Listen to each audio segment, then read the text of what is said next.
Alright. Alright, Andy.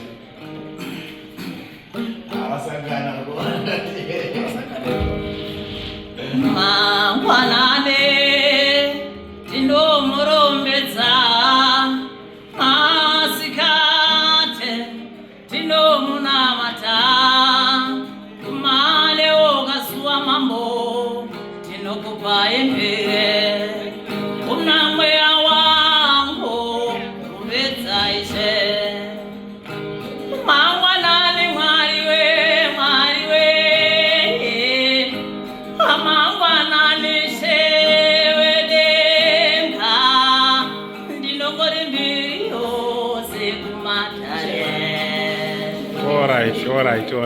Yeah, bata. Chitaure now. No da mere Yosef matare. Ilongoti mari we kudenga tarera. Hey. Bindira ikane baba. Bindira. Ine baba. Bindira.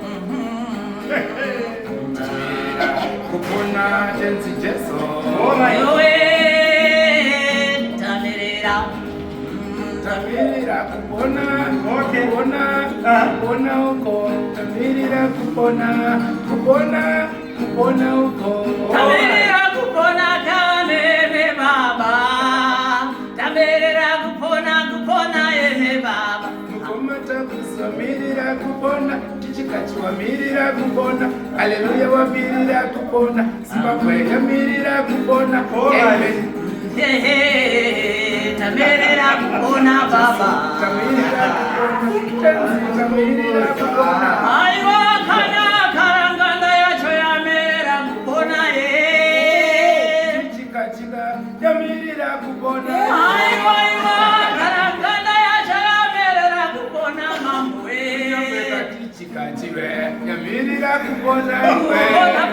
Kupona mambo kupona. Tinoda kupona, tinoda kupona.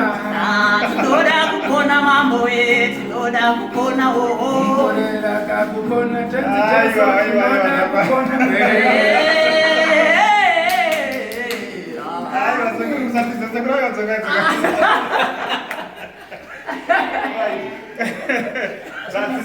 Tinotenda zviri kunzwika. Inini zita rangu ndinonzi DJ T1. Ndafara zvikuru ndaona sekuru Mukotsanjera. Wabva wapindira kabva kanyatsa kubuda kambo kedu kakanaka. Manyatsa kuita featuring yevanhu vepamusoro. Ndo sekuru Mukotsanjera maivaziva here. Karanganda woye. Ndingendisikuwazi. Saka nokuthi magezi mnondona America. Right. Okay, thank you so much. Tatenda. Tinotenda zita ndiani? Zita rangu nditwa Charles Matiki ndo papanya Zura. Ari nosigara rebasa nditwa Matrix. Okay. Ndio ndakanyorwa payembe. Alright.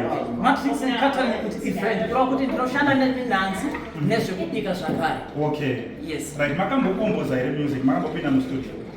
Mustudio handisati ndasvika mustudio asine mhaka yekuti kuda kwenhau dzemari ndodzikunyandidzivisa kuti tisasvika but zvekutoendesa kustudio zviripo. Alright. Saka muri kutarisira imimi kuti mungapinde mustudio zvarini?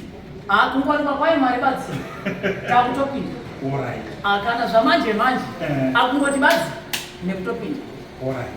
Aiwa ndinotenda zvikuru adzewa dzina munenge ndoda kuti musiyire mhuri yeZimbabwe phone number dzenyu. Tozozwa kuti vanoti kudini mabatiro enyu.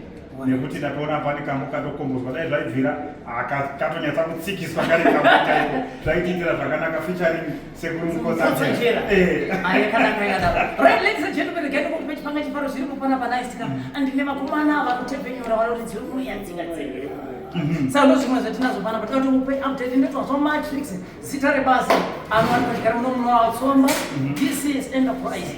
Matalikene muri tseizeya ezvinogamuchirika kwakunani mati chodi manje mudhara. Yes, aiwa hapana baba. Right, ndikuti badzinini zita ndetwa Matrix ndo rebasa. Charles Matiki from Nyasura ndimungwe uye ndinofara mimhanzi yechitendero. Kana muchinga mane pamukana kuti ndikupei ndinazvo kuti album riripo ari compelling. Ratazorwa panapa tinoda kupona Mwari we. Aiwa ichokwadi tinoda kuti tipone. Asi regai kundikukusisei tine zvakawanda zvatinazvo. Isusu kumanika makomo power band titori band akatozvimirirawo roda kuti ringe chifamba apa rinoda assistance roda kubatsirwa kuite zvakanaka ndokuti mukunazoona mudziyo wangu usati wakuradza kukura bari zvisinei pamazikati kure ndinopa kutenda ndinofunga kuti pamuchange muchitsikisa munozonditaurira ndinoda kungokubatsirewo pijana so pazvinenge zvaoma mungoti zvokuti tibatsirewo ndinombokubatsirawo pijana ndanzwa manyikunyuku yekunzwa kuda kuina bani zvinenge zviri uchizvizvose pane zvinokunyira dzemweya pane zvananzwa aiwa amena kukoma tichikachitimatvose aiwa ndanzwa iri mitakunanza chaiko kudya kwemeso nenzeve muromo chichaona pamuchambokati turumbijana kuruzhinji rweZimbabwe kuti chimbonzweka mukomana nakule Mukotsa vari pamandheroka pano pawatsomba wambokati turu chimbonzweka nzwisa kuzoti pamwe pacho paya ndikupei phone number ndichakupei phone number ezinoita 0778 117 559 0778 117 559. Charles Matiki on touchline. Charles Matiki on touchline. It's up.